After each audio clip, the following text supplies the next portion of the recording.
సాతాను ఎంత కుయుక్తి గలవాడంటే దేవుడి పేరెత్తి వాడి సేవ చేయించుకుంటాడు మనతోటి.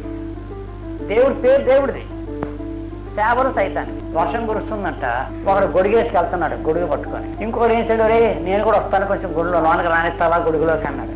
రారా అన్నాడు. రాగానే ఏం చేశాడు, ఆ గొడుగు అంతు పట్టుకుని పక్కకి తిప్పేసి వీడు బాగున్నాడు. అసలు తడిచిపోతున్నాడు. ఇలా చేసి అదేట్లా గొడుగంతా నీ పక్క లాక్కున్నామన్నాడు. పర్లేదు, కావు నీ చేతిలో ఉంది కదరా అంటాడు. కావు చేతిలో ఉంది కానీ గొడుగంతా అవుతాడు మీద. అలాగే చేస్తుంటాం మనం. కావు చేస్తూ ప్రభువు చేతిలో పెట్టాం, గొడుగేమో సైతానికి.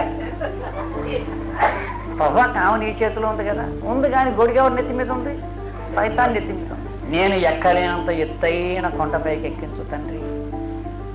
అది ప్రార్థన కొండో, వాక్య పఠనం అనే కొండో, ఆరాధన కొండో, అది ఏ కొండో ఎక్కించు తండ్రి.